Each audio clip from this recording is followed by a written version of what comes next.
Assalamualaikum. Waalaikumsalam, silakan masuk nah. Permisi ya Bu. Iya, silakan duduk ya. Iya Bu, terima kasih. Kamu Melisa? Iya Bu, benar. Oh iya, jadi kita yang udah bikin janji itu ya sebelumnya ya? Iya Bu, kemarin saya iya. bikin janji sama Ibu. Iya, kamu mau ketemu ibu kan? Iya.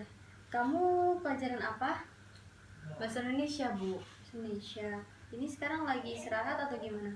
Lagi jam kosong sebenarnya Bu, ibunya nggak masuk jam kosong. Bagaimana kabar kamu hari ini? Alhamdulillah Bu, keadaan saya baik. Oh begitu. Jadi tujuan kamu kesini untuk apa ya kalau ibu boleh tahu? Ya jadi Bu, saya ingin menemui Ibu karena saya ingin melakukan konseling dengan Ibu gitu untuk menyelesaikan masalah yang saya alami Bu, seperti itu. Sebelumnya kamu sudah pernah melakukan proses konseling seperti ini? Belum pernah Bu, ini baru pertama kali. Oh, belum pernah ya. Jadi kamu udah tahu belum konseling itu apa? Belum tahu Bu. Jadi ibu jelasin dulu ya. Sebelumnya konseling itu adalah proses pemberian bantuan yang dilakukan oleh konselor kepada konseli yang memiliki masalah agar permasalahan yang dimiliki konseli itu dapat teratasi. Ya. Kemudian ada asas-asas yang pastinya ada dalam konseling ini. Yang pasti itu ada asas kerahasiaan, di mana dalam konseling itu seorang konselor berkewajiban untuk menjaga rahasia yang dimiliki oleh konselingnya. Jadi Nak Lisa tidak perlu khawatir ataupun merasa ragu untuk bercerita kepada ibu, karena ibu pasti akan menjaga rahasia kamu ya. Seperti itu ya Bu.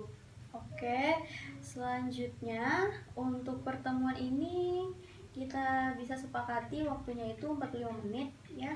Kamu bisa? Bisa Bu. Oke, kalau kayak gitu bisa kita mulai proses konselingnya.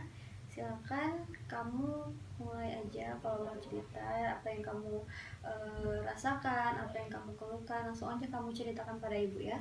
Baik Bu, terima kasih. Jadi yang saya alami itu Bu, saya tuh sering merasa cemas gitu Bu. Saya tuh cemas dalam menghadapi ujian setiap ulangan ataupun ujian tengah semester atau UAS. Nah, itu tuh nggak tahu Bu, tiba-tiba aja gitu, tiba gugup, tapi kayak berlebihan gitu Bu gugupnya gitu. Kadang belum mulai aja tuh tangan saya tuh sudah basah, jantung saya tuh berdetaknya tuh kayak bukan yang normal kayak biasanya. Terus saya tuh nggak bisa diam Bu, pengennya kayak ya ada sesuatu yang bisa saya gerakin gitu Bu. Nah, saya juga merasa kayaknya ini cemasnya tuh kayak berbeda sama yang lainnya. Itu tuh saya tuh pengen, maksudnya kalau saya menghadapi suatu ujian tuh pengennya tuh kayak ya udah yang senormalnya aja gitu Bu, kayak teman-teman saya yang lain, nggak yang kayak yang saya alami sekarang gitu Bu. Oh, jadi masalahnya itu kamu mengalami kecemasan ya saat ingin menghadapi ujian itu ya? Iya Bu. Oh, jadi seperti itu. Baik. Sebelumnya kamu merasakan kecemasan ini pada saat seperti apa sih? Maksudnya saat ujian aja kah atau saat yang lainnya gitu? Kayak ngapain gitu? Itu langsung cemas kayak gitu. Sepertinya saat ujian aja Bu, saat saya menghadapi ujian itu saat ujian aja ya cemas. Biasanya itu ujiannya itu di pelajaran apa? Adakah pelajaran tertentu yang membuat kamu cemas atau memang semua pelajaran bikin kamu cemas? Semua pelajaran Bu, tapi kadang cemas yang emang berlebihan itu di pelajaran yang kayak hitung-hitungan Bu, kayak kimia, fisika ataupun matematika. Oh iya. Terus kira-kira udah berapa lama Nak Lisa ini mengalami kecemasan seperti itu?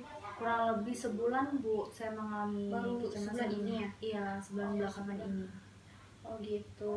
Jadi gini ya, dapat ibu simpulkan bahwa masalah yang Anak Lisa rasakan ini yaitu mengalami kecemasan saat menghadapi ujian gitu ya. Oke, baik. Jadi menurut ibu, cara kamu untuk mengurangi kecemasan kamu ini pastinya sebelum kamu melakukan ujian tuh pastikan kamu udah belajar dengan matang hari sebelumnya ya. Biasakan hari sebelum, jangan kayak SKS gitu atau pas saat ada ujian gitu. Nah, jadi lebih baik kamu tuh belajar gitu sepulang sekolah atau kayak gitu diulang-ulang pelajarannya, jadi saat mau akan menghadapi ujian tuh kamu nggak cemas gitu, karena SKS tadi bisa jadi kamu bisa cemas gitu kan.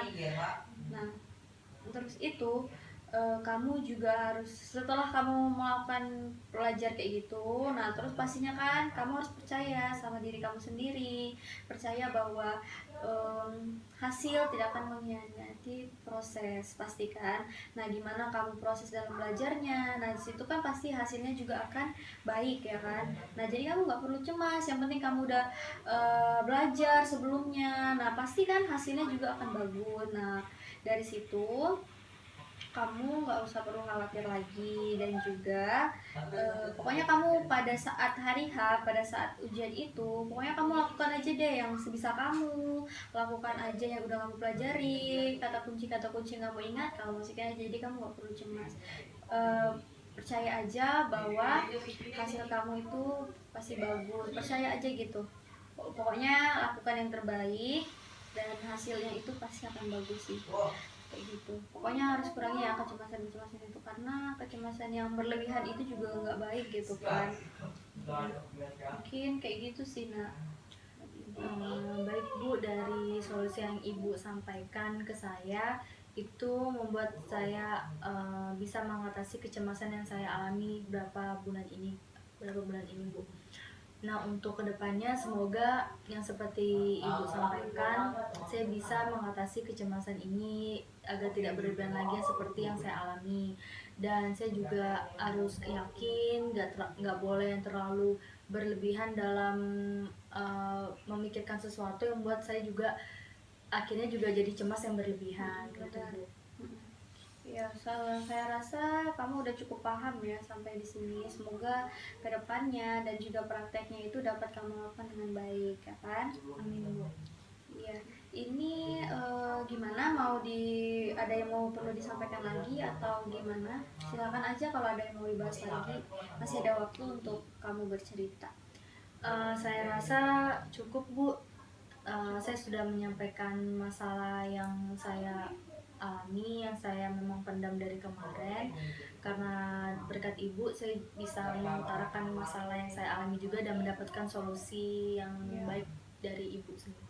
Saya juga berterima kasih kepada Nak Lisa karena telah bersedia gitu untuk bikin janji, terus juga untuk berkesempatan datang hari ini ke tempat Ibu untuk menceritakan masalah kamu. Dan Ibu juga terima kasih buat kamu telah percaya pada Ibu untuk menyelesaikan masalah kamu ya. Iya Bu.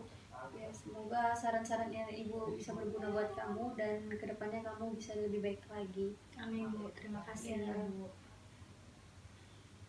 Ya Bu, kalau gitu saya pamit ke kelas ya Bu. Oh iya, terima kasih ya nak. Terima kasih ya Bu ya, Iya, atas waktunya. Hati-hati. Assalamualaikum. Waalaikumsalam.